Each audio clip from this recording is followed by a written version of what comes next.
Sedikit presentasi terkait evaluasi peningkatan keandalan suplai tenaga listrik menggunakan GFLO atau Ground Fault Locator Online dengan metode BSC atau Balance Scorecard, studi kasus PLN WIT Banten. Kelompok satu kali ini ada 3 anggota, yaitu saya sendiri, Budi Ariwibowo Asri, yang kedua ada Manlahima Padaridi, yang ketiga ada M. Faris Islam Maricar. Adapun outlet dari makalah kami adalah yang pertama abstrak, pendahuluan, kajian pustaka, metodologi, hasil dan pembahasan, kesimpulan dan saran, serta daftar pustaka. Nah, untuk abstrak, PLN Unit Induk Distribusi Banten berkomitmen untuk meningkatkan pelayanan kepada masyarakat dengan suplai yang handal dari sisi jaringan tegangan menengah 20 kV. Beberapa upaya yang dilakukan untuk meningkatkan keandalan jaringan adalah dengan menurunkan durasi pemadaman akibat gangguan atau System Average Interruption Duration Index atau SAIDI. Hal ini sangat berpengaruh kepada kinerja PLN dan juga dapat menekan kerugian akibat ENS atau Energy Not Served yang terjadi saat gangguan. Dengan percepatan recovery time saat terjadi gangguan dengan mengimplementasikan GFLO. Oleh karena itu dilakukan pengukuran peningkatan poin kinerja keandalan menggunakan GFLO dengan menggunakan metode balance scorecard yang meliputi empat perspektif, yaitu yang pertama perspektif pelanggan, perspektif keuangan, perspektif bisnis internal, serta pembelajaran dan pertumbuhan. Yang pertama, pendahuluan, latar belakang, tantangan angka durasi pemadaman atau recovery time. Masih banyak terjadi gangguan yang mengakibatkan durasi pemadaman tinggi. Yang kedua, menimbulkan dampak ekonomi, yaitu penurunan penjualan energi listrik. Dan yang ketiga, citra negatif untuk perusahaan. Nah, solusi dengan implementasi GFLO, yaitu GFLO meningkatkan efisiensi waktu pemadaman dengan menentukan lokasi gangguan, sehingga lokalisir akibat gangguan dapat langsung ditentukan, dan waktu pemadaman sebentar. Dan yang kedua adalah teknologi GFLO tidak membutuhkan investasi yang besar di mana efisien dari segi ekonomi. Yang kedua adalah rumusan masalah. Bagaimana mengurangi nilai recovery time saat gangguan. Yang kedua, bagaimana menciptakan keandalan supply dengan teknologi. Dan yang ketiga, bagaimana menekan biaya operasi agar lebih efisien. Nah, adapun tujuan penelitian yaitu mengembangkan teknologi GFLO untuk kemudahan lokalisir gangguan suplai listrik. Yang kedua, menyediakan teknologi yang dapat bekerja dengan teknologi existing. Dan yang ketiga adalah meningkatkan kinerja SAIDI. Adapun batasan masalah yang pertama adalah fokus penurunan nilai recovery time pada kinerja SAIDI. Tidak mencakup pengembangan infrastruktur baru, namun evaluasi penggunaan GFLO. Dan yang ketiga, evaluasi menggunakan metode balance scorecard, tidak membahas detail teknologi secara mendalam. Selanjutnya, untuk kajian pustaka akan dibahas oleh Mas Faris. Silakan Mas Faris. Baik, Assalamualaikum warahmatullahi wabarakatuh. Kita lanjut ke kajian pustaka. Jadi, pertama kita mengenai dulu apa sih istilah namanya GFD atau Ground Fault Detector. Jadi definisi Ground Fault Detector itu adalah suatu alat di bidang kelistrikan yang digunakan untuk mendeteksi arus gangguan pada SKTM. Biasanya GFD ini diletakkan di dalam di gardu PLN di wilayah-wilayah kerja PLN. Nah, apa sih kelebihannya? Kelebihannya itu dapat menentukan titik gangguan. Jadi, apabila terjadi gangguan, kemudian eh, arus gangguan itu melewati GFD atau ground fault detector, maka GFD ini akan memberikan sinyal atau ada lampu yang menyala yang membuat unit kami pada saat sampai di gardu itu kalau melihat gardu GFD-nya menyala berarti menandakan bahwa arus gangguan lewat pada gardu tersebut sehingga dapat dilakukan lokalisir. Nah, kekurangannya itu harus mengecek gardu satu persatu. Jadi kekurangannya yang GFD awal ini unit kami itu harus datang di gardu per gardu apabila terjadi gangguan. Nah, kemudian terciptalah inovasi yang namanya GFL online. Nah, di mana di GFL online ini dapat menentukan titik gangguan secara tepat dan tidak perlu pengecekan gardu satu persatu. Jadi tidak perlu ada unit yang datang ke lokasi untuk pengecekan satu persatu gardu untuk melihat arus gangguannya. Yang kedua itu dapat sinkron dengan sistem SCADA sehingga dapat meningkatkan kinerja SCADA. Jadi SCADA itu otomasi, jadi di mana kita dapat menyalakan atau mematikan suatu aliran listrik dengan menggunakan remote control. Jadi kalau misalnya dia bisa bergabung dengan SCADA, maka recovery time pada saat terjadi gangguan atau pemadaman listrik kepada masyarakat itu bisa lebih cepat, yang biasanya membutuhkan waktu 3 jam untuk nyala kembali. Dengan adanya alat ini mungkin sekitar setengah jam atau 20 menit itu sudah bisa nyala kembali. Oke, lanjut. Nah, kemudian teknologi GFLO dan tantangannya. Jadi teknologi GFLO ini yaitu teknologi yang dapat menentukan titik gangguan secara tepat. Keunggulannya itu peralatan bekerja dengan real time sehingga tidak ada delay time. Prototipe awal menunjukkan pengurangan biaya operasional hingga 20%. Apa sih tantangannya? Tantangannya itu biaya awal. Jadi untuk biaya awal mengingat bahwa jumlah gardu di PLN UIT Banten itu cukup banyak, ada sekitar 6.000 gardu. Jadi kebutuhan provider internet dan penggantian power supply secara berkala itu membutuhkan biaya investasi yang lumayan tinggi. Nah, metode penelitian. Jadi,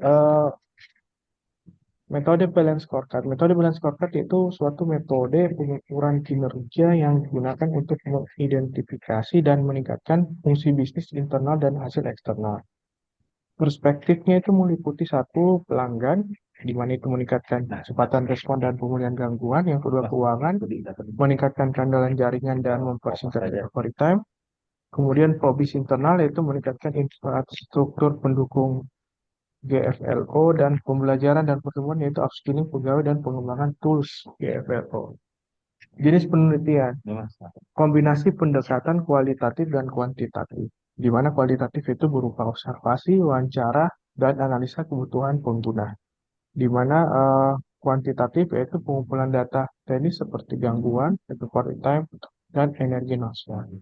Mungkin itu sekian dari saya, dilanjut ke Saudara Manlahi Maparadi.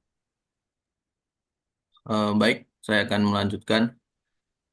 Kemudian di metodologi penelitian ini ada beberapa tahap penelitiannya ya. Yang pertama itu adalah pengumpulan data, kemudian pengujian instrumen GFLO itu Silakan sendiri. Mas Ridi.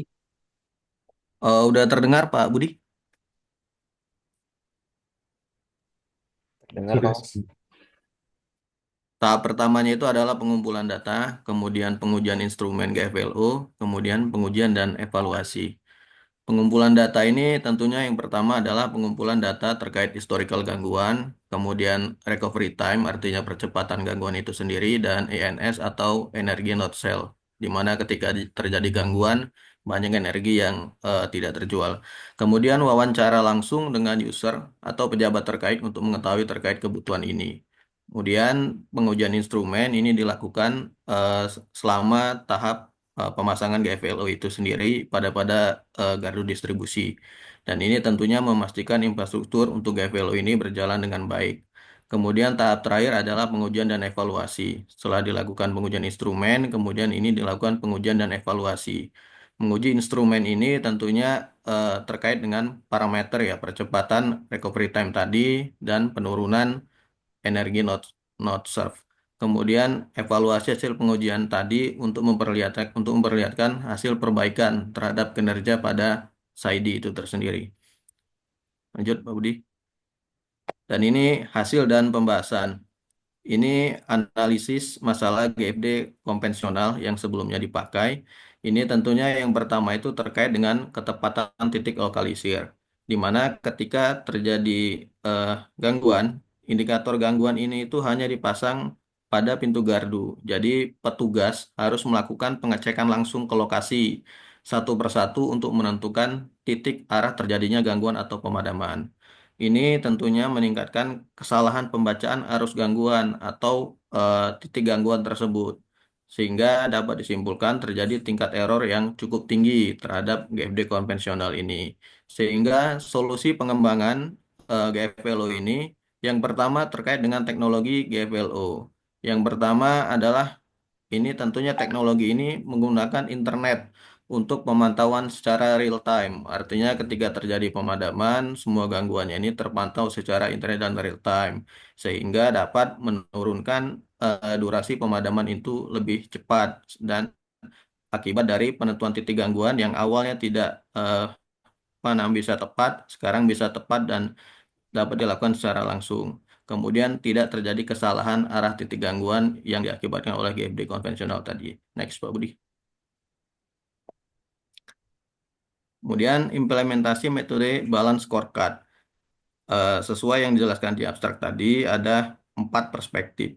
Yang pertama, keuangan. Perspektif keuangan. Tentunya dengan meningkatnya kehandalan jaringan listrik ini akan inline dengan untuk menekan jumlah energi yang terbuang atau energi non-reserve agar tidak terjadi penurunan penjualan.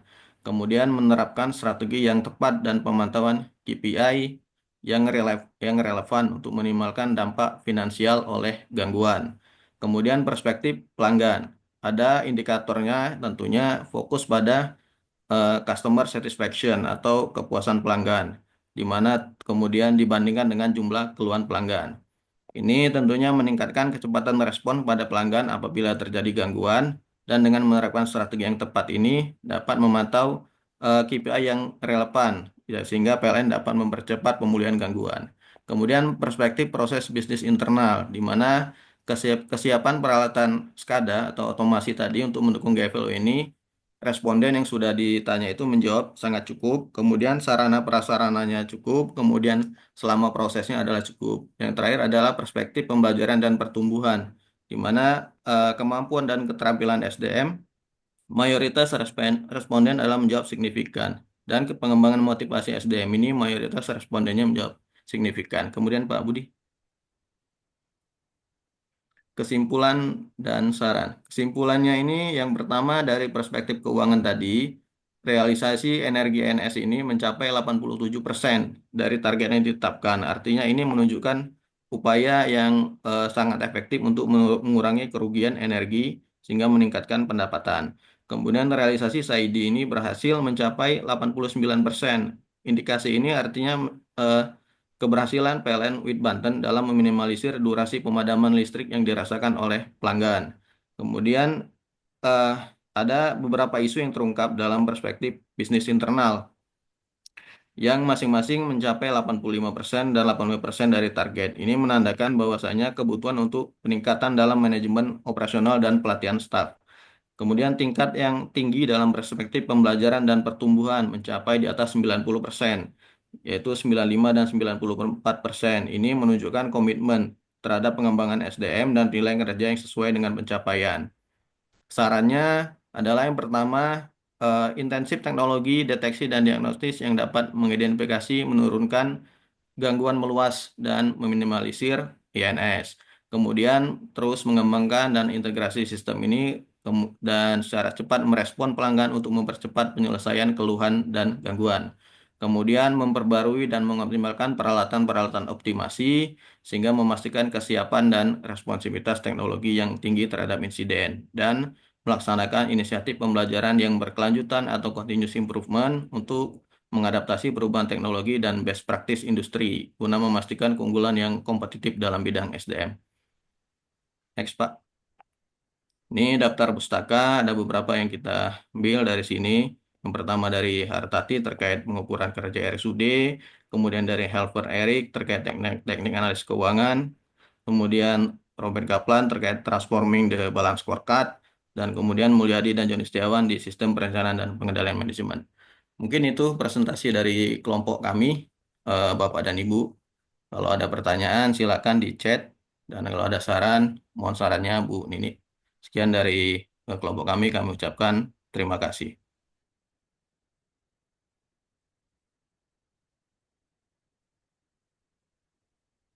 Ya, kita langsung aja ya presentasi ya ke kelompok selanjutnya. Ya, supaya nanti tidak terlalu malam. Kalau bisa kurang dari 20 menit ya. Nah, maksimal 15 lah, agak dipercepat speednya. Ya, kelompok selanjutnya Mbak, oh, Mas Rizka ya. Ya, silahkan. Baik. Sudah terdengar Bu Nini Ya, suara saya, Bu Nini? jangan lupa rekaman merecord ya. Ya, Hmm.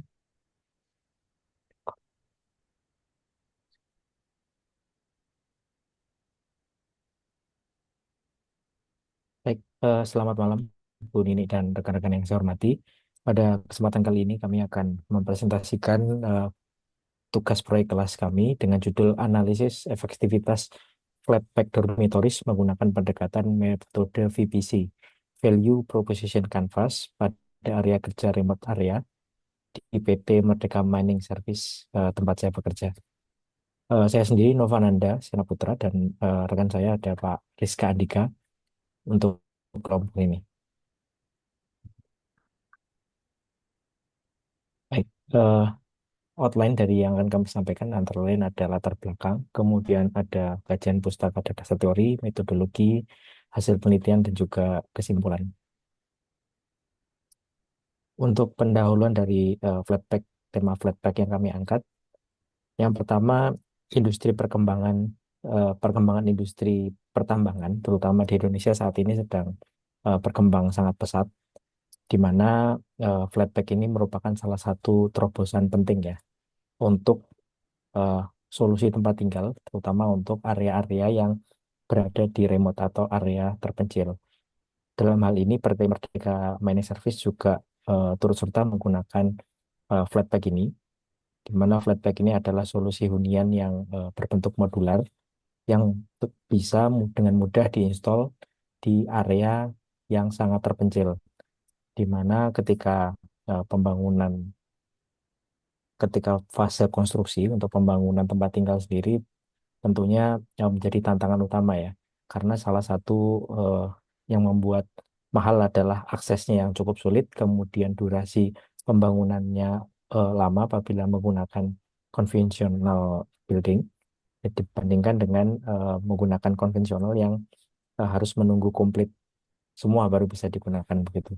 Kemudian tujuan dari penelitian ini yang pertama menganalisis efektivitas dari Flatpak dormitories yang berada di area kerja PT Merdeka Mining Service dengan menggunakan PMC dan VPC, di mana metode penelitian yang digunakan adalah kualitatif dengan PMC dan VPC melalui studi literatur, kemudian wawancara dan observasi lapangan. Kemudian untuk hasil yang kami harapkan yaitu bisa memberikan wawasan yang strategis bagi manajemen untuk meningkatkan efisiensi operasional dan kesejahteraan karyawan yang menggunakan Flatpak tersebut.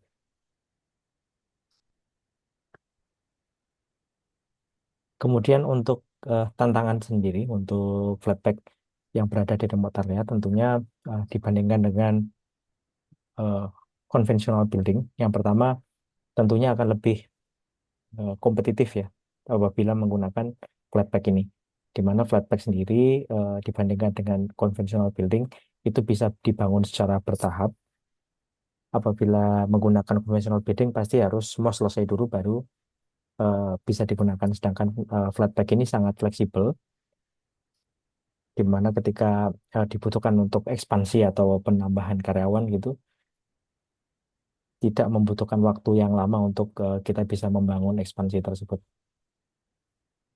Kemudian efektivitas modular camp atau Flatpak sendiri itu bisa dilihat bentuknya di sebelah kiri, itu adalah salah satu bentuk dari Flatpak modular, di mana dia bisa beradaptasi dengan lingkungannya sehingga tidak memerlukan area yang perlu di-prepare khusus. Dia bisa beradaptasi dengan area yang sangat challenging begitu di remote area.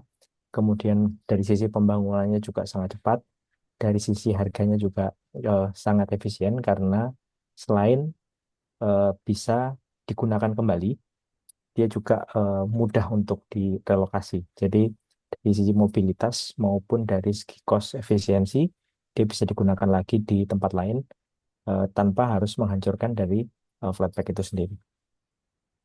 Kemudian rumusan masalah, tujuan dan ruang lingkup yang penelitian yang kami usung yang pertama adalah seberapa efektif sebetulnya Flatpak dormitory ini diterapkan di area kerja yang terpencil. Yang kedua adalah bagaimana praktik bisnis saat ini untuk membangun perumahan di area kerja terpencil.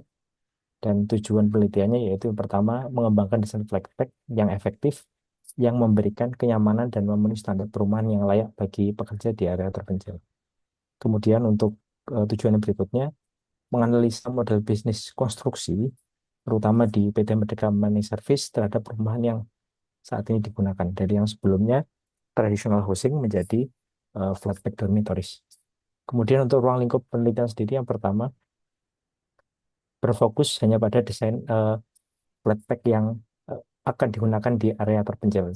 Kemudian yang kedua adalah memeriksa mengembangkan flat pack ini dengan menggabungkan prinsip-prinsip desain modular, terutama untuk dari sisi logistik, kemudian dari sisi kemudahan dari instalasinya. Kemudian yang kedua adalah kajian pustaka dan landasan teori. Dari penelitian sebelumnya, beberapa penelitian sudah membahas untuk penggunaan modular building. Seperti Brown tahun 2020 itu juga membahas mengenai solusi yang digunakan untuk modular untuk mengurangi waktu dan biaya konstruksi. Kemudian dari William 2019 juga membahas mengenai tantangan untuk distribusi dan penyimpanan material di area terpencil. Kemudian Zhang dan Chen itu juga membahas mengenai flat pack itu efektif digunakan untuk mengurangi waktu dan biaya konstruksi. Kemudian Lee dan Park juga membahas mengenai flat pack dormitories yang terkait dengan tantangan logistik yang susah dijangkau oleh transportasi atau distribusi material. Kemudian dari sisi flat pack sendiri, flat pack itu konsepnya adalah satu adalah bangunan yang modular, kemudian mudah dilakukan transportasi, dan kemudian terakhir mudah dilakukan assembly karena tidak membutuhkan skill khusus untuk instalasi dari flat pack itu sendiri. Kemudian kami menggunakan PMC sebagaimana yang pernah dijelaskan sebelumnya untuk menganalisa model bisnis dari PT Merdeka Mining Service. Kemudian kami kembangkan lebih lanjut melalui VPC, Value Proposition Canvas, yaitu dengan Customer Profile dan Value Proposition. Kemudian untuk metodologi penelitian singkatnya, lokasi waktu kami lakukan wawancara untuk bulan Oktober sampai dengan Desember 2024. Kemudian kami melakukan pemilihan seleksi beberapa karyawan yang akan kami lakukan wawancara, yang sehingga semua komponen itu bisa terabsorb ke dalam model yang kami buat. Kemudian kami melakukan analisa komparatif dari building yang konvensional dengan building yang menggunakan flat pack yang baru digunakan. Kemudian kami analisa PMC dan kemudian mengidentifikasi VPC dari yang kita buat. Kemudian untuk flowchart penelitian sendiri, itu kami mengumpulkan data, kemudian kami evaluasi modelnya. Apabila model sudah sesuai dengan yang diharapkan, kemudian kami lakukan untuk PMC dan VPC-nya, kami atur sebagaimana dari prioritas nomor satu, kemudian dari yang VPC, dari yang hasil yang terbaik, itu yang kami urutkan sesuai dengan peringkatnya. Kemudian kami lakukan implikasi manajerial terhadap hasil yang kami lakukan penelitian. Kemudian dari hasil tersebut kita dapat tarik kesimpulan dari hasil penelitian tersebut sehingga menghasilkan rekomendasi terhadap manajemen terhadap keputusan menggunakan flat pack tersebut. Kemudian untuk hasil penelitian akan dijelaskan oleh Pak Dika. Ya, terima kasih Pak Novananda. Jadi untuk pengumpulan data seperti yang disampaikan tadi sudah dilakukan di periode Oktober hingga Desember 2024. Kemudian metodenya menggunakan FGD atau Focus Group Discussion, respondennya 25 karyawan, narasumbernya karyawan pemasaran, pemilik usaha flat pack, dan ahli konstruksi. Untuk pengolahan data sendiri dibuat diskusi eh, langsung dengan Zoom, kemudian reduksi datanya mencatat poin-poin jawaban sesuai dengan tujuan penelitian. Kesimpulannya ditarik dari hasil analisis poin-poin jawaban. Next. Eh, dari hasil pengumpulan data, kemudian dilakukan evaluasi yang kami buat dalam bentuk BMC dan BVC. Untuk BMC sendiri, yang pertama dari value proposition yang ingin dicapai, yaitu penerapan yang cepat, solusi hemat biaya, keberlanjutan, mobilitas. Kemudian untuk customer segmennya sendiri, konstruksi di daerah terpencil, fasilitas temporary untuk kontraktor, area terbuka yang terbatas, dan flag dormitory dapat digunakan kembali. Untuk customer relationship-nya sendiri, pertama dukungan services, kemudian mekanisme feedback, dan program pelatihan atau training. Untuk channel sendiri, dilakukan direct sales atau penjualan langsung, kemitraan atau partnership, dilakukan di pameran dagang dan media sosial. Untuk